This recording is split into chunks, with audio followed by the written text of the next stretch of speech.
For 10 days every winter, thousands of visitors make their way to the small mountain city of McCall. Winter Carnival is well underway, and each year the snow sculptures are a favorite tradition and contest. I met up with one Treasure Valley artist to find out what it takes to win.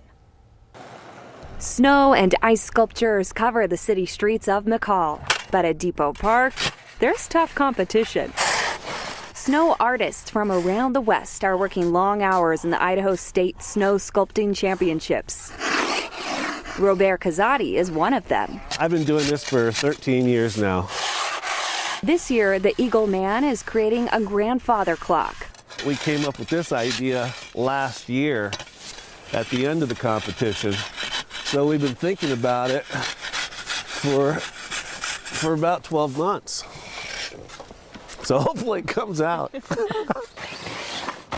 And the clock is ticking. Teams in the state championship start with a big block of packed snow Tuesday afternoon and have until Friday morning to chisel and chip it away, turning it into a piece of art. While the McCall City competition last week was free game with no size limits to sculpture design or amount of team members, teams could add color with lights and take their time building.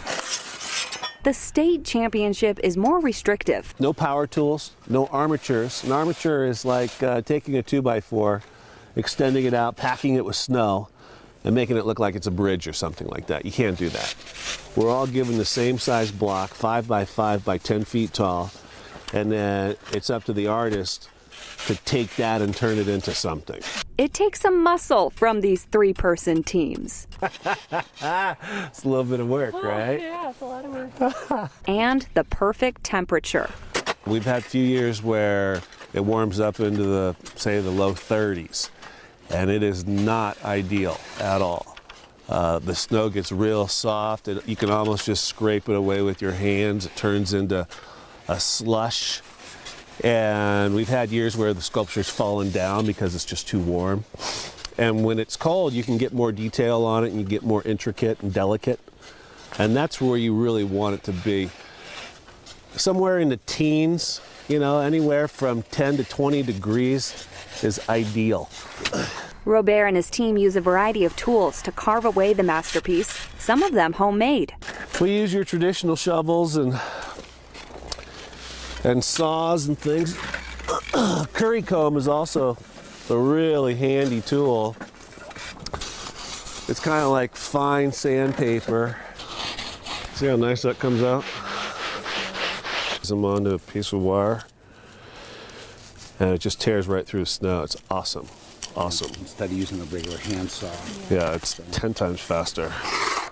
Most of the artists come back to McCall year after year, and they all quickly become friends within the tight sculpting quarters. We have a nice little group here, and everybody shows up every year, and you know, we've been working with these folks for, you know, years and years and years. Karen and Miles right over there, they've been coming out here for 20 years or so, longer. What is it, 26?